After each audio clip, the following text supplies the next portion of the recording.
This episode is dedicated in memory of John Carl Buechler, Larry Cohen, and Joseph Pilato. Hey, fellow horror fans. This is Troy Escamilla, the director of Party Night and Mrs. Claus, and you are listening to Anthony T's Horror Show. Enjoy.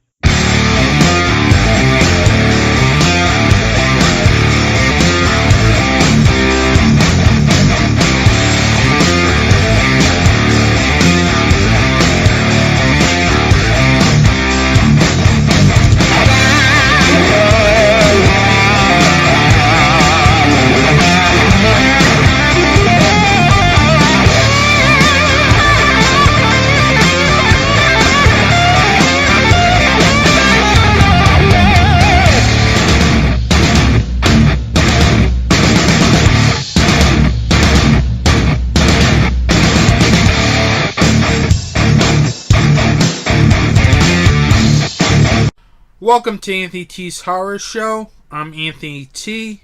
In this edition, I'll be going over the HorrorCon's do's and don'ts since HorrorCon season is already here. I'll also have an interview with Astrida Auza, star of the short film Hang Up. And I'll also talk about the recent passing of John Carl Buechler. And I also have a film recommendation as well. But first, the news. Before I get to remakemaina and horror convention news, Netflix recently dropped the trailers for Season 2 of The Chilling Adventures of Sabrina and Season 3 of Stranger Things. And I have to say, both of those trailers look very great. If you haven't seen either of those shows on Netflix, I definitely highly recommend you check those shows out, as they're two really good horror shows on the Netflix streaming service. But the trailers really did blow me away, and I'm very excited for the return of The Chilling Adventures of Sabrina and Stranger Things. The second season of The Chilling Adventures of Sabrina hits Netflix April 5th, and Stranger Things Season 3 hits Netflix July 4th. Now let's get to remakemaina, because the next three stories all have to do with, you guessed it, remakes. Well, we'll start off with the film that always hijacks my show. I'm talking about the Child's Play remake. Apparently, right after episode 16, there was more Child's Play news that I did not get to. And this next piece of news, in my opinion, is totally unexcusable. And the news is that Orion Pictures is looking for an A-list actor to play Chucky. Are you fucking kidding me? The film comes out in late June, and you don't have the voice of Chucky lined up yet? They're looking for an A-lister, potentially maybe a kid A-lister to voice Chucky? I don't know. This is just fucking ridiculous. Seriously. The film comes out in 3 months. 3 months before the film is set to come out, and you don't have the voice of Chucky. Hello! How can you test screen a movie and not have the voice of Chucky in it? Sure, you had someone doing the voice of Chucky, as according to the various articles on it, but how can you not have the exact voice of Chucky when you're test screening?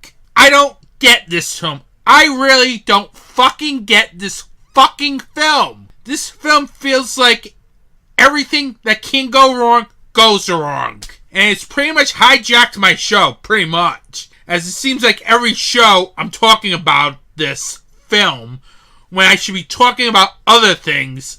But it's stupid things like they didn't cast Chucky yet that I gotta take a couple of minutes in the news to talk about it. Because I don't want to talk about this fucking film. I really don't.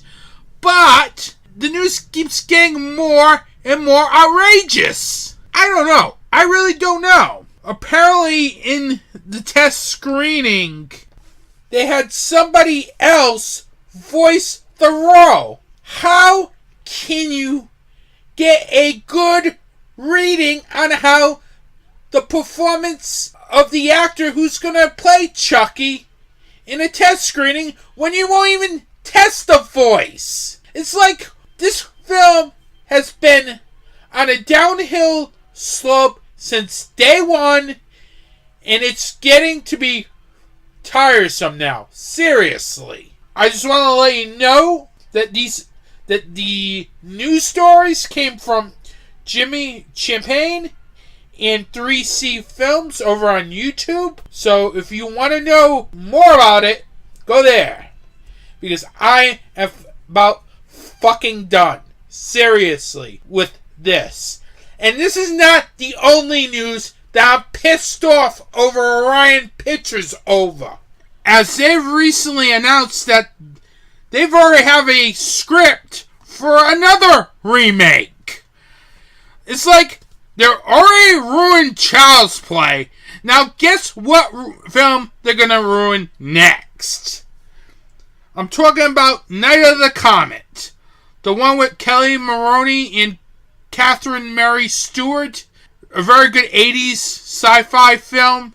According to Dread Central, that the script for the remake of Night of the Comet is completed. Why the fuck am I gonna trust Orion Pictures to remake another film after the way they fucking handled Child's Play? Really? I'll tell you right now, I'll be surprised if I'm even interested in the upcoming remake of Night of the Comet. Because they apparently have fucked everything up with Child's Play, as you can hear on various episodes of Anthony T's Horror Show. Because I'm still talking about that fucking piece of shit, even though the film hasn't come out yet.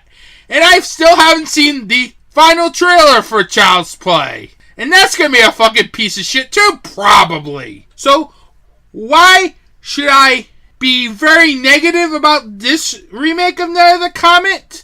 Because I can't trust Orion Pictures to make a film right now. Flat out and simple.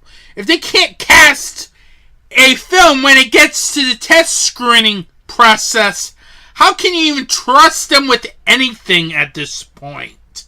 Seriously.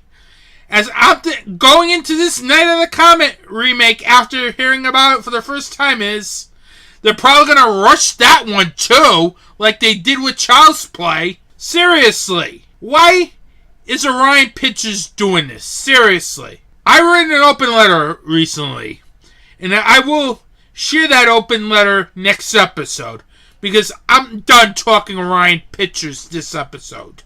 Because that company is just so stupid. First they screw Anna and the Apocalypse with a limited theatrical release, and now we're getting the Child's Play remake, which has been a complete mess from the get-go. And now they're going to remake Night of the Comet. A very good 80s sci-fi film that doesn't need to be remade. I don't get you, Orion Pictures. I really don't. I don't know which is the worst studio right now. Orion Pictures or The Asylum. Seriously. And don't get me started with The Asylum. And in other remake news, and yes, there's a third remake coming, as Legendary Pictures recently announced that actor Malcolm Blair, who's appeared in films such as Blue Ruin and Green Room, he's also directed a film for Netflix called I Don't Feel at Home in This World Anymore, will be directing the remake of The Toxic Avenger. Now, this is a project that's been seemingly going on and on and on. It's one of those projects where I'll believe it when I see it. They've been talking about it for years and nothing's happened. So, again, there's more speculation of the Toxic Avenger being remade. I don't know what I feel about this one, too, because I'm not familiar with the director. Maybe that's a good thing. But I trust Lloyd Kaufman and Michael Hurst that they're not handing the Toxic Avenger over to just be ruined like every other classic horror film, i.e. Child's Play. As the last time they did that for Mother's Day, that turned out to be a very good film. So fingers crossed this is actually good. But I'll believe that this film is happening when production starts, as this has been going on for like a couple of years now. So, in convention news, Rock and Shock made a major announcement. And I mean major announcement. They teased that, it's going to be big, unlike the last couple of years. And I have to say, they delivered. Because guess who's coming to Rock and Shock to headline that convention? It's none other than the man, the myth, the legend, Bruce Campbell. Yes, Bruce fucking Campbell. The guy from the Evil Dead films in Ash vs. Evil Dead. The convention takes place October 11th through the 13th in Worcester, Massachusetts at the DCU Center. This was a surprising announcement, as they usually don't announce things early, but I have to say, this is probably one of their biggest announcements they made in the history of that convention. So I cannot wait for Rock and Shock this year.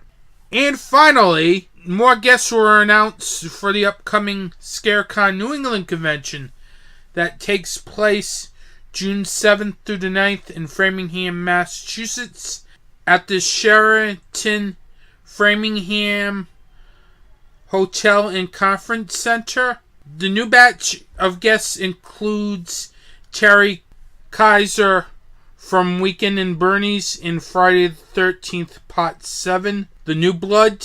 Kate Hodge from Leatherface, The Texas Chainsaw Massacre 3. And Danielle Baisuti from Curse of Chucky, Insidious Chapter 2, and Insidious The Last Key. This is already shaping up to be a very good convention. I cannot wait to be there June 7th through the 9th in Framingham, Massachusetts, as it's going to be a fun convention. As ScareCon New England is usually one of the best conventions I go to every year, and I can't wait to be there June 7th through the 9th.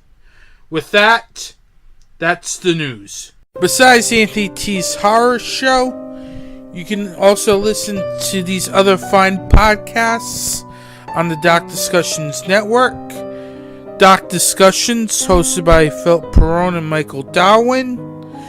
You Know Nothing, Jon Snow, a Game of Thrones podcast. Bullets, Brothels, and Bots, a Westworld podcast. Halloween Boutique, Psychotronic Reviews. And Searching for American Gods. You can find Doc Discussions on the web at www.docdiscussions.com. And Doc Discussions is also available on iTunes, Stitcher, Google Play, and Spotify. Welcome back to Anthony T's Horror Show. Now, with convention season already started, I figured this would be a good time to talk about the do's and don'ts of horror conventions. Now, the first thing that you should do, and this is a very important one, is bring money, because celebrities will charge for their autograph and their pictures. Don't think they're going to give an autograph or a picture away for free, because they're not going to do that. If you're thinking that way, then you're going to be very disappointed when you get to the convention and you find out, I don't have any money and this person's charging and I can't afford it. Or, why is this person charging even though she was brought in as a guest?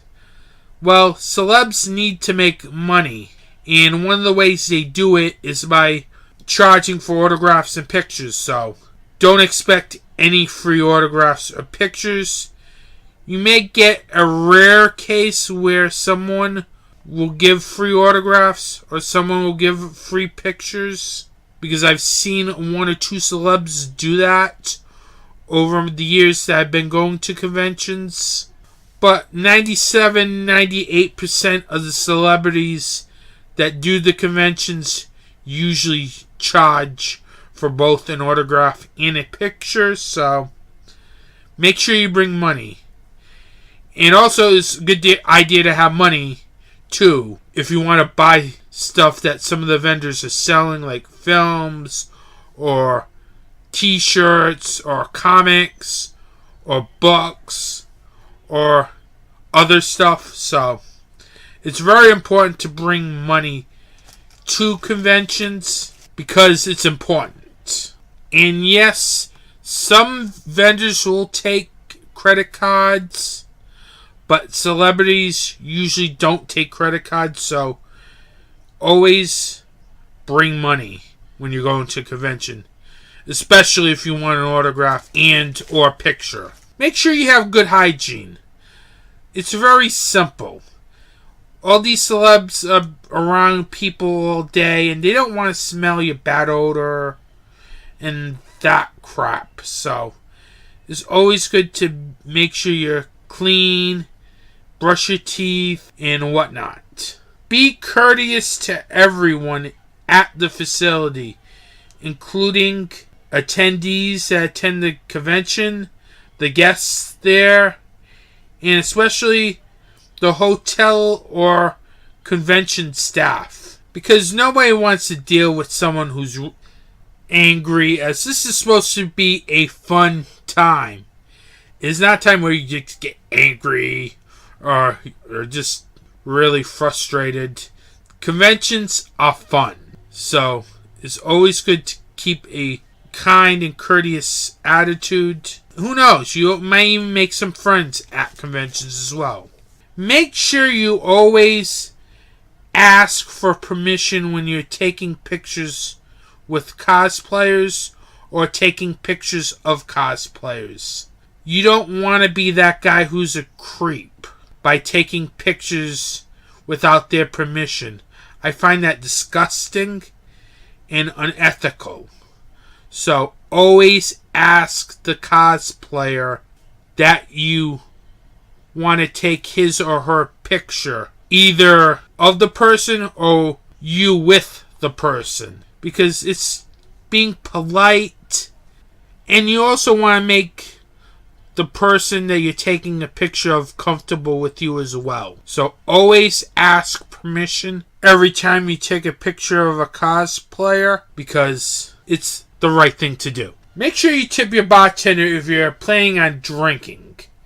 I know a lot of conventions will have parties in which some of the bar staff will be there serving drinks. Please make sure you tip your bartender, as these people are probably not making a lot of money doing this job, so they can use whatever extra money they can get. And finally, speaking of drinking, always drink responsibly. You don't want to be that guy who is incoherent and drunk, because you don't want to be that guy waking up the next morning having a wicked hangover, and then you have to be on the convention floor. It would not be good for you. Plus, it would probably kill some of the fun that you're having at the convention, because you're so tired and just so out of it. So drink responsibly, because it's not cool to be drunk at a convention. And plus, once you get a hangover, you're not really into the convention, as you're struggling from the day before. So please drink responsibly when you're at a convention. Now, here are some of the don'ts. And I stress this enough. Don't. The first don't is don't take photos of celebrities at their tables or anywhere on the hotel premises. It's kind of creepy, first of all. Plus, you're taking money out of their pocket, because if you're taking a picture of the celebrity, then why bother pay for a picture? And when I say on the premises, like in a hotel or on the convention lobby, those people have a right to privacy as well. So don't bug them when they're anywhere on the hotel. Unless if it's at a party or something and they want to talk to you, then that's different. But don't bother them if they want privacy or trying to steal photos, because that's not cool. Don't take pictures of artists' work. Seriously. By taking a picture of an artist's piece of work, technically it feels like stealing, and you're taking money away from their pockets, in which they work their hardest to create some of their art. It's not cool. Seriously. These people are struggling artists as is. If you like something, then buy it. Don't take a picture on your phone, then walk away, because that's disgusting. Seriously. People work so hard to create various pieces of art that when you take a picture, it kind of feels like stealing, in all honesty. So, always purchase the artwork of artists. Don't use your phone. I find it very, very despicable that you're taking away money from the artist. Pay the artist, because it makes them happy. It makes them want to create more art, and it makes you happy because you get to hang it up on your wall. So always pay for any artwork. Don't act like a jerk. I've already kind of explained that when I said be courteous to everyone, but I figured I'd remind you anyway, because nobody likes a jerk. And a horror convention is supposed to be a fun time, not a place where you get angry at somebody. So please don't act like a jerk. This next one is very important, because I was at Monster Mania 39, and the fire marshal came and shut down the convention because it was overcrowded.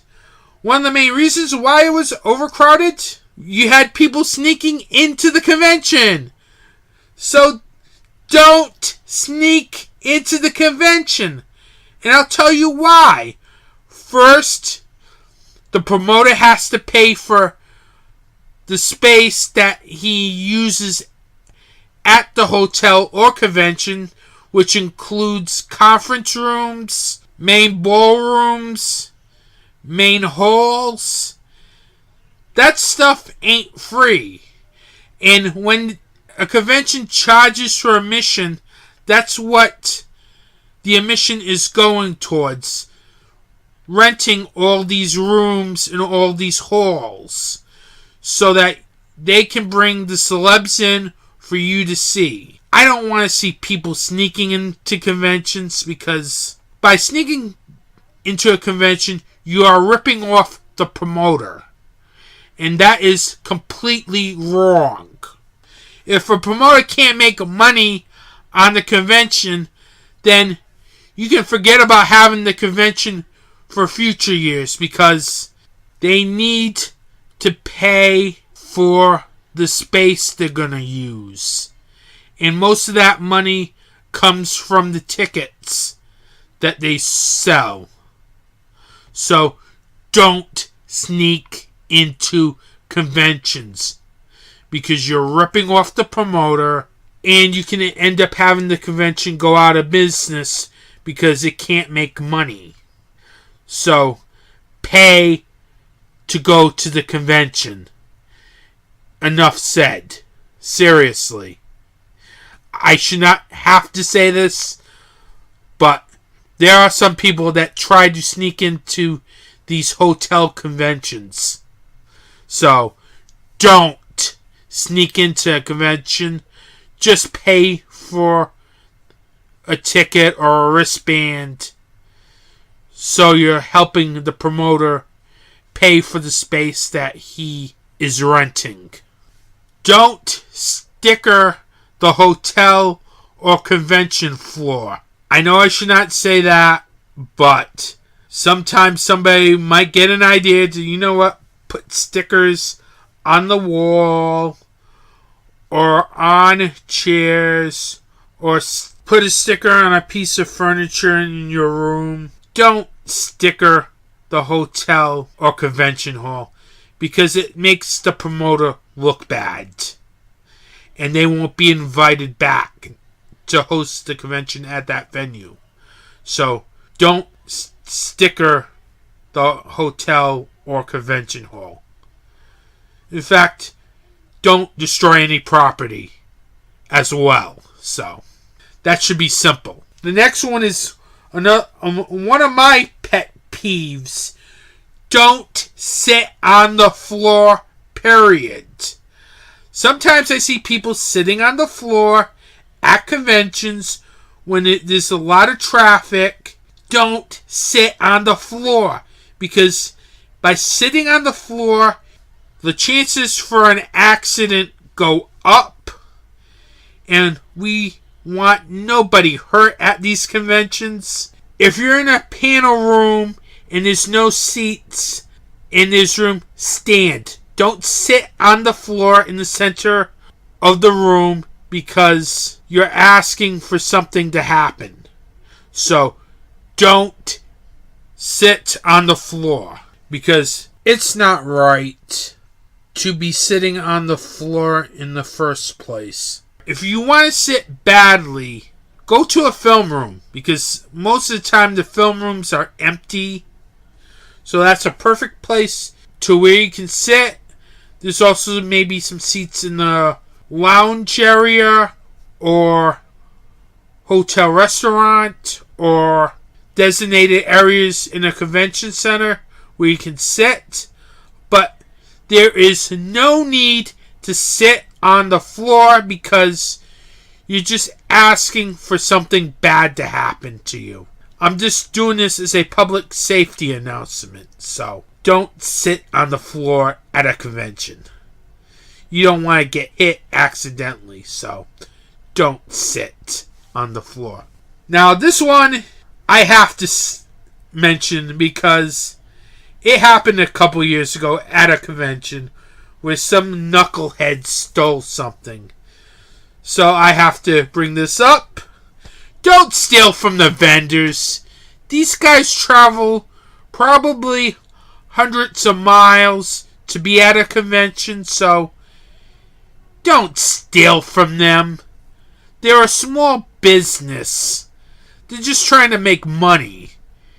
I find it disgusting when people just steal stuff, period. But it's worse when you're stealing from a small business, as a lot of these vendors are just small businesses in general. So don't steal from them. Pay for your stuff. If you can't afford it, you can't afford it. But don't steal. It makes you look bad. Plus, eventually, they'll get you, because this camera's everywhere. So don't steal. Support your indie retailers and pay for your stuff. And finally, don't trash your room like a rock star. I say this because if you're a con goer and you trash your room, it looks bad on the convention. So don't trash your room, because on top of the damage you have to pay, you also make the convention look bad. So don't trash your room. Just be kind and tip your maid at the end of your stay. And that's all I've got for my horror cons do's and don'ts. Please take this all into consideration before you go to a horror convention or Comic-Con this year, as conventions are supposed to be fun and drama-free, so I hope you enjoy whatever convention you're going to, and help support these vendors and celebrities who need the money to help make a living. And always remember, when you're going to a convention, have a good time. Have a podcast that you want to promote? Well, if you're interested in swapping commercials, you can promote your show here on Anthony T's Horror Show, and in return I will promote your commercial on my show as well. For more information, contact me at anthonytshorrorshow@gmail.com. Hey guys, this is Steve and Christina. I'm the founder, owner, creator, and host of Super Retro Throwback Reviews. Are you looking for the best movie reviews, music reviews, video game reviews, and Comic-Con coverage all around? Well then look no further. Definitely check out Super Retro Throwback Reviews on YouTube and our new audio podcast, the new and improved Super Retro Throwback Reviews audio files version 2.0 on the following media distributors: Podbean, Google Play, Stitcher, SoundCloud, iTunes, and Spotify. Class is over, John. Time for something new and improved. Welcome back to Anthony T's Horror Show. I'm now here with actress Astrida Auza. She's an actress that currently can be seen in Richard Powell's latest short film, Hang Up. Welcome to the show, Astrida. How are you doing today? Oh, hi. I'm doing fine. Thank you very much, Anthony. Now, what made you get into acting? What made me get into acting? I think I'm just a film lover. I love fantasy. I just want to be part of that world where you work with other people together to create something that can sometimes influence people, create a dream. And I think that's very exciting. Now, I noticed you have a lot of horror films on your IMDb page. Were you a fan of horror going into acting? I'm sorry, was I what? A fan of horror. A fan of horror, acting. yes. I do like horror. I'm kind of picky in the horrors that I like, because I think there's very different types of horror fans. My favorite type of horror movies are psychological suspense, the ones that I really like. I know there's people who like the blood and gore horror movies. There's a different categories of horror movies. Those are the ones that I like, that are kind of slow and they build, and the acting is good, and then you trying to figure out what it is, and they surprise you in the end. I don't want to see it coming. Mm-hmm. Or it's like, I don't want those where you say, "Don't go in the basement." Now, I noticed most of your films were shot in Canada. What does the film seem like in Canada? I've heard, I didn't know this when I was doing the horror films in Toronto, but I've heard that Toronto is quite the hub for horror films, and apparently they have a very good reputation for making them. And the filmmakers in Toronto, there's a indie community, and a lot of them know each other, because it turns out to be a small world. I think, in any business that you do, you get to know everybody. And I think there's a lot of great talent sparking up in Toronto and the outskirts as well. Not just Toronto, but Kitchener, Ottawa. I've actually am based in Montreal, which is about 600 kilometers away from Toronto. And because Montreal is mostly a French-speaking city now, for me to do roles and films, I often travel. I have a saying that I say to myself, half suitcase will travel. And so when I do auditions, they're very often I do them by video audition. Sometimes I might go in person, as I did for the Fatal Pictures for the film Familiar. And so I find Toronto is quite the hub for horror films. And that's unusual. What I do is to travel from Montreal all the way to Toronto to do that. Now tell me about your latest short film, Hang Up, which is the latest film from director Richard Powell. Okay. That is a very unusual type of film. When I saw the script, I thought, oh, wow, it's fantastic for an actress because it's got variations, it just goes all over the place. It starts here, and then it goes somewhere you're not expecting, and then it changes again. And I thought, wow, what a fantastic challenge. She gets to go through this kind of emotion, and then she goes through this, and she goes through that. And what a type of person to play, The first thing I would say is, gee, I'm not like that person, but you have to find something that you can relate to, right? And so instead of relating to her on a whole and saying, well, what is it in me that's bad? Instead, I look at like the pieces of what she is. Like I'll look at, well, I felt bitterness and I felt anger and I felt jealousy, which I tell myself maybe that's what's her hang-up with her daughter, and maybe her hang-up with her husband is I've been bored with some, boyfriends after a while, right? So, so I found pockets of her that I could relate to and just use the in-the-moment emotion of what she was going through. Now, how did you become a part of this film? I had worked previously with the Fatal Group people, in the short film Familiar, and I had been a fan of theirs before I got to work in that film. I'd seen their movie Worm, which I loved. I just thought it was, just fantastic. And I thought the quality of their films was great, the cinematography, the acting, the writing. And so I really, worked hard to get into that film Familiar, and was a great experience working with them. And then I heard that they had this film Hang Up coming, and I auditioned. I made an audition tape sent, and the character that I had was, the voice was a bit subdued in the audition, but when we went to rehearsals for the character, Richard decided then, he's the director, Richard Powell, he wanted it a bit more, to put more character in it, to not keep it subdued. Then he thought, it just needs more oomph. Now, what was Richard Powell like as a director? Well, I know a lot of people say when they're talking about a movie how great their director is and the writer, but Richard Powell is the writer, so he understands his material very well.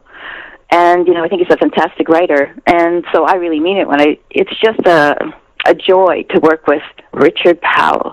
He is right up there, I think, right at the top. And I've even had someone tell me that he thinks he's a genius. That he's a genius. His writing is always so easy to act with. So much there. So much meat that you can work with. And as a director, he never pegs you into something. He works together with you, and he knows what he wants, but he doesn't lock into it. And then when you work with him and he sees what it is, then he'll say, that's it. And so you're working together where you want to go. And that's kind of, I think, an actor's ideal. Sorry. No problem. Now, you also got to work with Robert Nolan, even though you probably didn't work with him on this film on screen. What was he like to work on Familiar? Yeah, on Familiar, there wasn't a lot of words for my character, but she goes through different things. So when I was doing the auditions for Familiar, I played her a certain way, which was maybe too sweet and vulnerable than they wanted. And then when I understood what they wanted, I thought, you know what, I'm just going to come down to Toronto and actually do the audition in person. And so when I did, the way we auditioned for that, because there wasn't enough dialogue for my character, is we improv. We did a long improv, and that was a lot of fun as the characters. And, that's when I got the part after that. And so Robert Nolan, your question was, what was he like in Familiar? No, what was it like to work with him? Yeah, to work with him. He's got, I would say, boundless energy, because, you know, when you're making a film, you can go for many, many hours.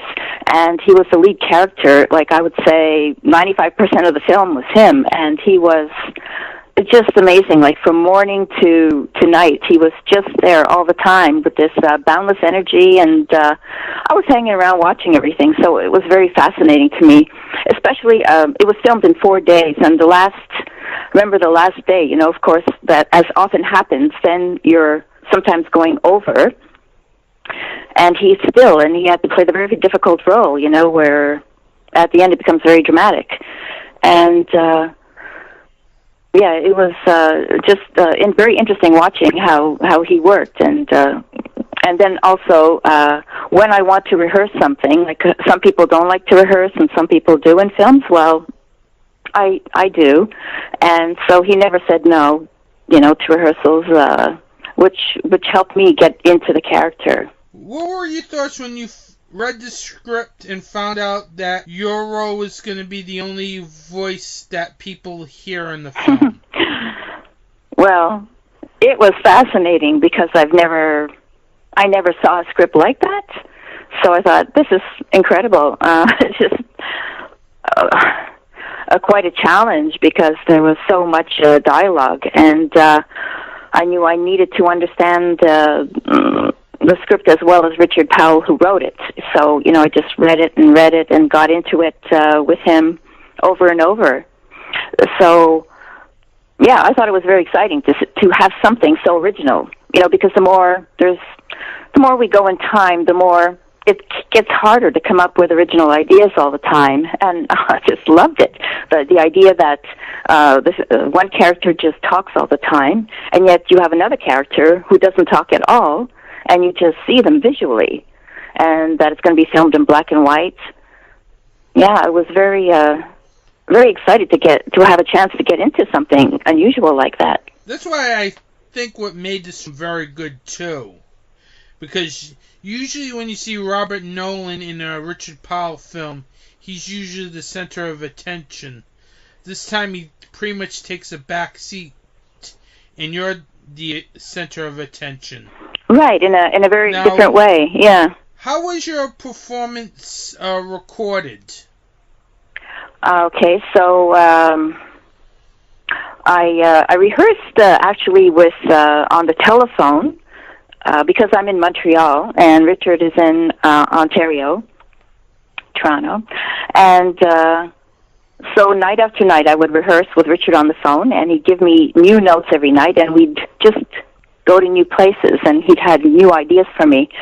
So then I came down to Toronto to record it, and Richard and Zach, the producer, were there, and they were sitting there watching me. It was a cozy studio. It kind of looked like a little room. It was very cozy, and they both said to me, "If you want, Astrida, we'll turn our backs if it makes you feel better." You know, and I said, "That's okay." So they were willing to be very accommodating with me, and Richard was right there always with the notes. And I did it in, you know, it's a very long monologue, and I did it in about the basic part of it. I did in 3 takes, nonstop, from beginning to end. And then after that, Richard chose the parts that he wanted to redo and or work on more out of that, and like, let's say, a paragraph. So then we did those separately after. Now, how long did it take for you to complete your work on this film? You mean in the voice studio? Yes. I think it might have been something like 2.5 hours. So that's pretty much quick, which is a good Well, thing. we were prepared. We prepared beforehand. That's why we had the rehearsals over the telephone, because Richard always goes in very prepared. And so that way we would be very ready, you know, for what we had to do. Now, what were your thoughts when you read the script? I guess I had a lot of thoughts. I guess I'm a little bit outdated as a person, and there was some words that I had to have explained to me. I didn't even know what butt dial was. And so for me, the beginning was, okay, I want to understand every phrase and every word that I don't get in the script. Like andrology, that's apparently a male fertility clinic. And so I got that down. And then the next step was just to understand everything and try to come up with... this is a very unusual person. So it's hard to justify her, so I have to come up with what justifies her, like that I believe in.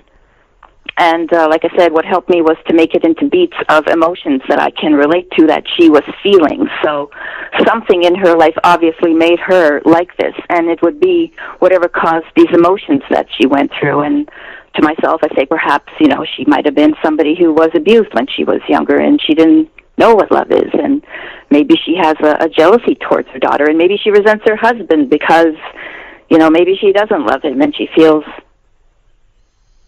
that when he touches her, it's just beyond what she's put up with, even though the husband thinks he's a good man.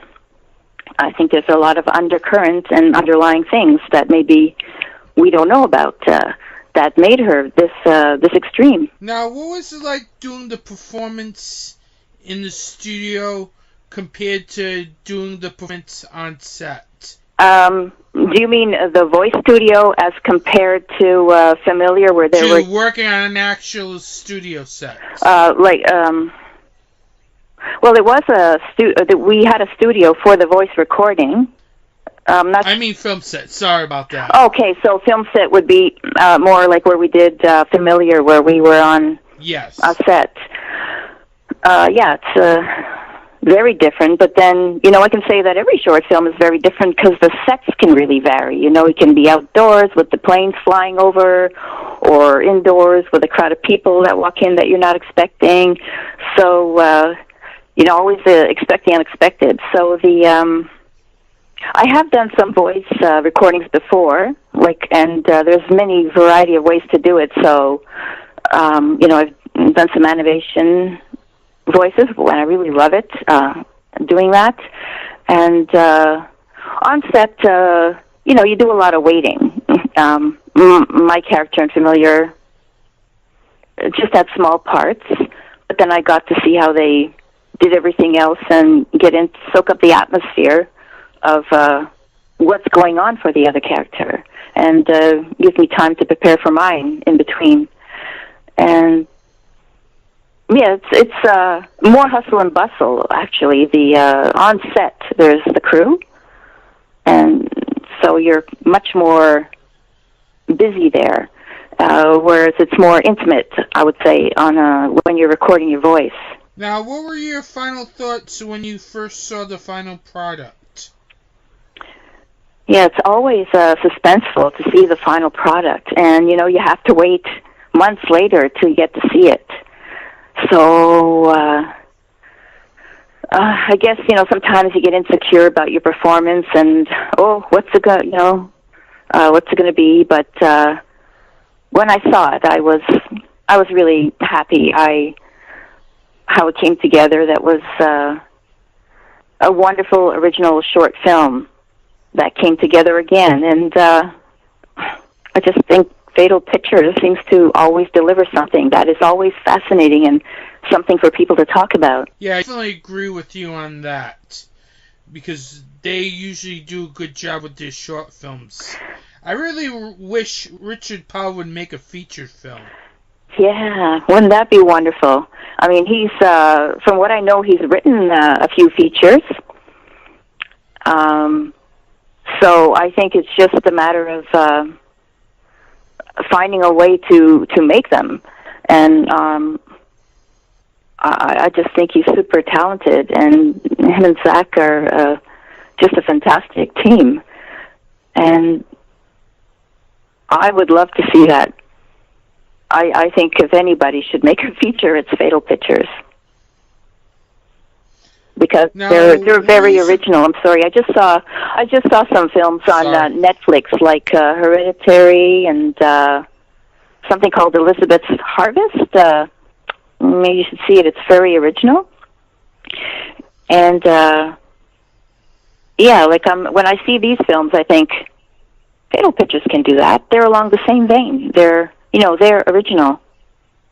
And they're deep into character, and the writing's great. Now, were you surprised that Richard Powell made this film a black and white film instead of traditional color, which is custom with any film these days? I was happily surprised. When I heard that, I thought, wonderful. Richard is thinking again. He's always thinking of aesthetically to come up with something. I think it suited the film as well. Yes, agreed. Mm-hmm. Because this film is just downright disturbing from start to finish. It gives you something to think about, because I think we all have this light in the back of our mind, paranoia, like when we talk to someone, somebody's not hearing this, right? Sometimes we don't have the best of thoughts, all of us, and you don't want to ever think you might be recorded. I even myself got a butt dial once. I was my family and friends went out to a restaurant where they didn't ask me to come along, and then next thing I know, I get a butt dial, and I can all hear them talking, and it sounds like they're in an aquarium, it's like bubbles or whatever, but they're there. And then when I told them after, I heard you, they didn't believe me, but so it can really happen. Now, what are some of your upcoming films that people should keep an eye out for?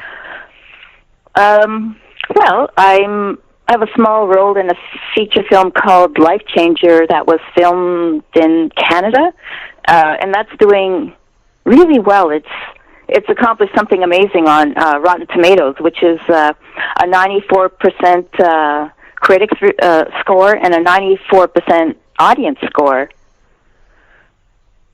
And yeah, I think I've heard about that one, actually. Mm-hmm.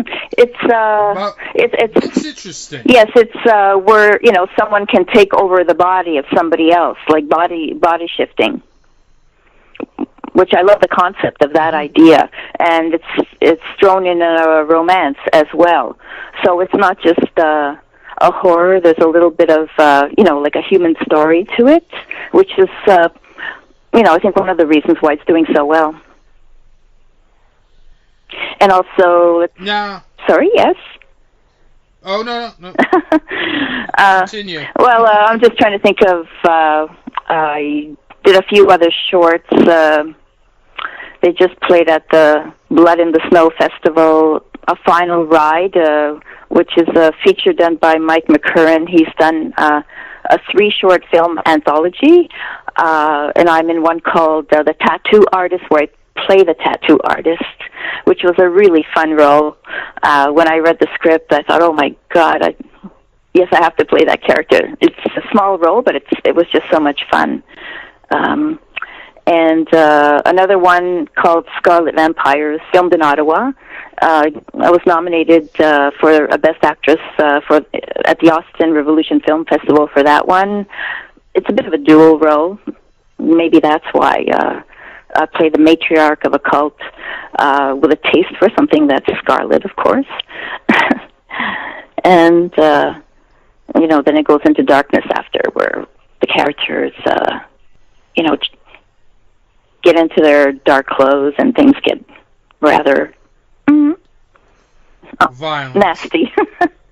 Yeah. And now, do you? Oh, you still? Go ahead. I was gonna end. Do you have any social media platforms in which people can follow you at? I guess I'm still old-fashioned. I've just got the Facebook going at the moment. Yeah, it took me a while to get into Facebook. I didn't get into like my late 20s. So you're not alone. Yeah, well, I'm the older generation, and I guess we're kind of stuck in the certain area. It's I find it's not that easy when you're, I work, and so you have to work, and then you're doing the indie stuff on the side, to keep up with everything. Well, it was very nice having you on my show, Astrid. Oh, thank you very much. And I really enjoyed talking to you about this, actually. Thank you. A subject that I really enjoy, and you've made it very pleasant, so I thank you for that. You're welcome. Thank you for coming on my show, and have a good day. Okay, same to you, Anthony. Want to learn more about horror directors? With a lighthearted look at 3 of their movies? Meet fearless podcaster Gore Blimey. I've been unsettled by bats in the past and startled by parrots, and I've even been known to jump at the odd cockatoo. Discover horror films that are classics, and others, too. There's a topless aerobics massacre, an exploding rock singer, cannibals, nude martial arts, a deep-fried prostitute... But it's not all silliness. You'll get proper movie breakdowns, opinion, and background information, too. Yep, in the 80s and 90s, Jeff Stryker was huge in gay porn. In every sense. So if you're a horror film fan, come and check out the Trilogy of Terror podcast at strangeanddeadly.com, or find it on Apple Podcasts, Stitcher, or on your podcatcher. One of those people that has a certain charisma and a certain style, and I'm just hoping one day he'll rub off on me. The Trilogy of Terror podcast, where we try 3 times harder to give you the willies. Welcome back to Anthony T's Horror Show. Recently, between episodes, we lost 3 people in the horror film community. We lost special effects artist John Carl Buechler, producer, writer, director Larry Cohen, and actor Joseph Pilato. Let me first start off with John Carl Buechler. He was a special effects artist who has worked on such films as Hatchet, Howling for the Return of Michael Myers, A Nightmare on Elm Street 4, The Dream Master, Friday the 13th Part 7, The New Blood, which he also directed. He's mostly known for those films, plus a lot of work in the Empire Films days. He worked on various Empire films, including Transers, Terrorvision, From Beyond, Dolls, Ghoulies, Ghoulies 2, and a bunch of other Empire picture films. So he was pretty much a staple in the heyday of Empire Pictures. But he's most known for his effects work on films such as A Nightmare on Elm Street 4, The Dream Master, Friday the 13th Part 7, A New Blood, and also Hatchet, which is one of his greatest works in my opinion. Besides his legendary special effects work, he also directed a bunch of films, including Friday the 13th Part 7, A New Blood, which I mentioned earlier. He also directed the cult classic Troll, Watchers 4, and Ghoulies Go to College. Besides that, he did a little acting, nothing major, but probably his most notable acting performance is in the Hatchet films as Jack Cracker.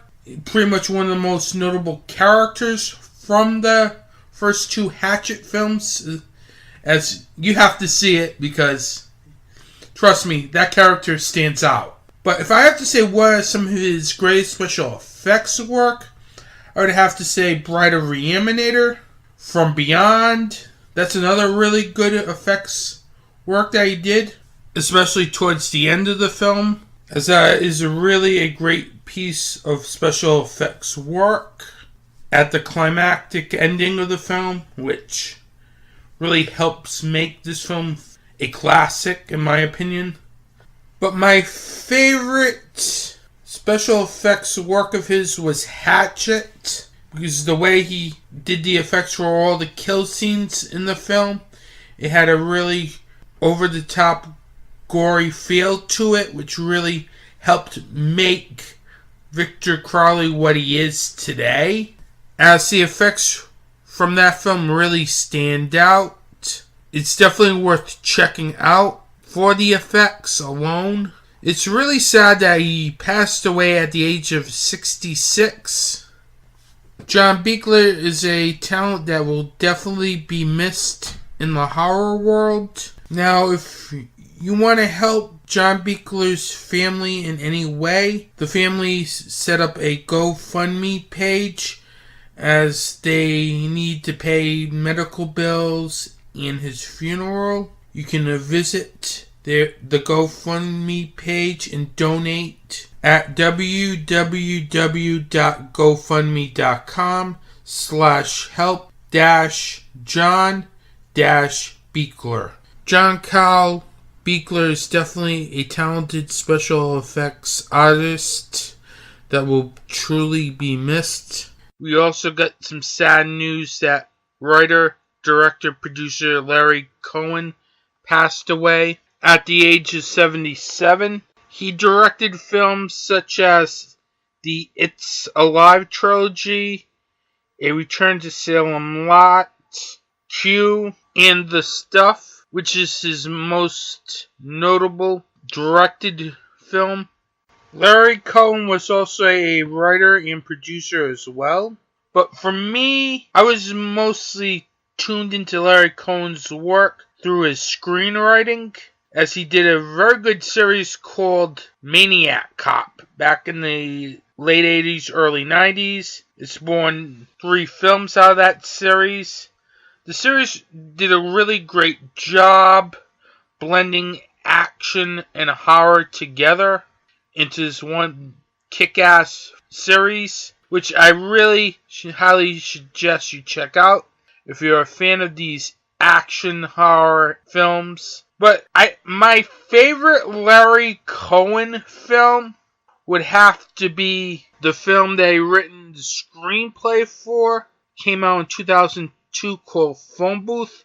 This is a very gripping thriller with a unique premise to it, since pretty much the whole film takes place in one phone booth. But Larry Cohen's screenplay in that film is great, because I was literally on the edge of my seat for that film the entire time. It also helped that the performances were also very good too, as this was one of Larry Cohen's few major studio films that he written. The film was directed by Joe Schumacher and starred Colin Farrell, Kiefer Sutherland, and Forrest Whitaker. I would definitely recommend you check out Phone Booth. If you're checking out films like The Stuff, Q, definitely check out some of his screenplay work as well, as he's done some good screenplays for the Maniac Cop trilogy, which I enjoyed a lot, and Phone Booth, which I really think is a very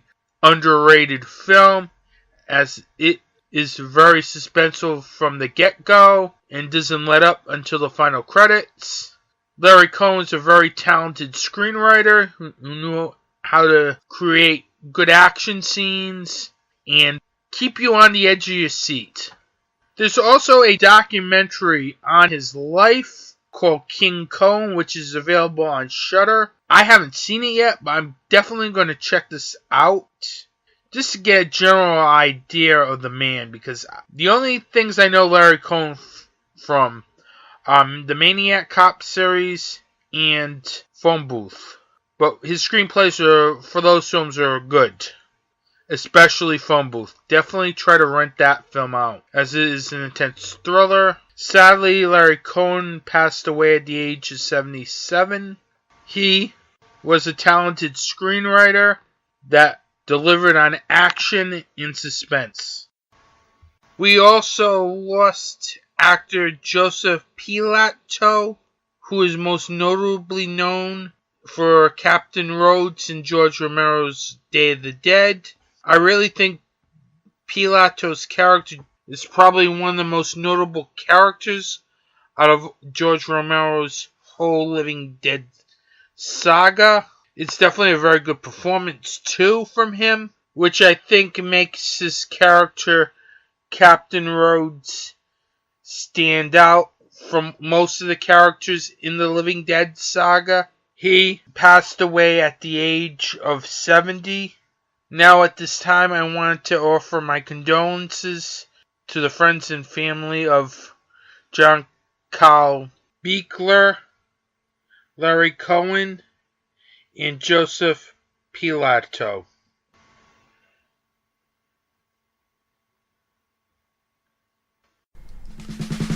You can find Anthony T's Horror Show on social media on these platforms.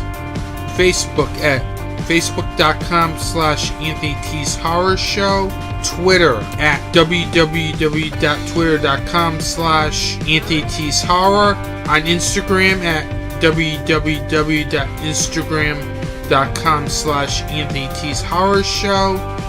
On YouTube at www.youtube.com/Anthony Thurber.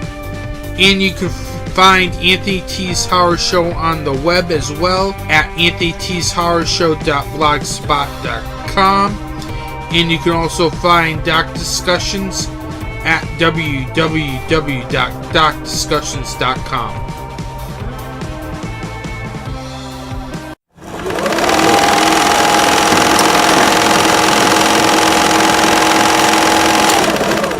For my film recommendation this episode, it's a film that I've been waiting for pretty much a long time to come out on Blu-ray, and I thought I never would see it come out on Blu-ray, and it just was released in time that Disney took over Fox, because this film is a 20th Century Fox film, and once the Disney-Fox merger happened, this film would have probably been lost forever, but thankfully Fox came to a deal with Scream Factory right before the Disney merger, so we have this film on Blu-ray for the first time.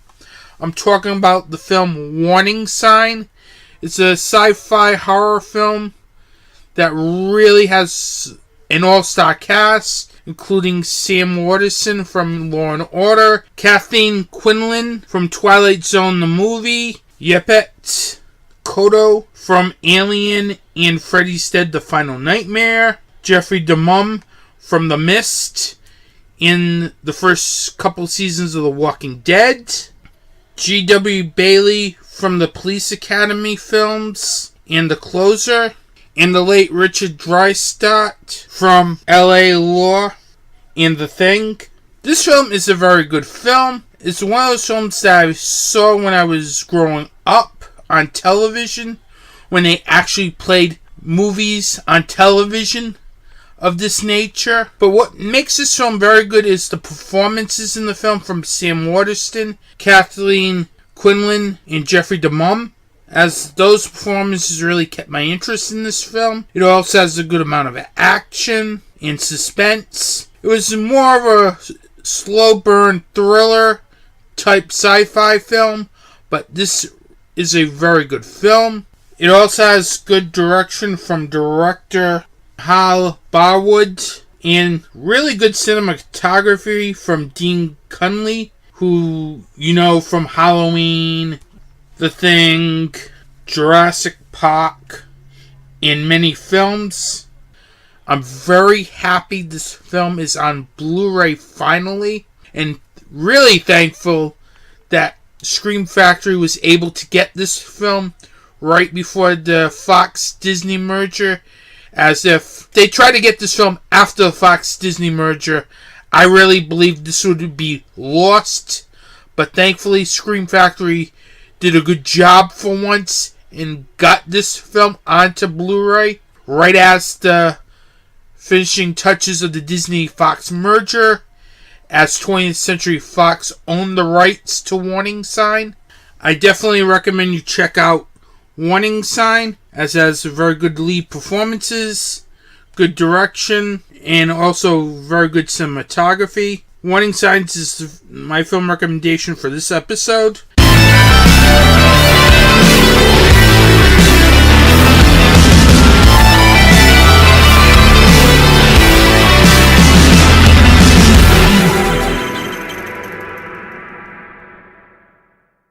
Now, you may notice in my new social media commercial that I played right before the film recommendation that you can visit Anthony T's Horror Show on the web now. Well, you can visit Anthony T's Horror Show on the web now, as I've decided to fold Anthony T's Horror Chamber and turn it into Anthony T's Horror Show's official website. The reason for that is just too much confusion between the two sites.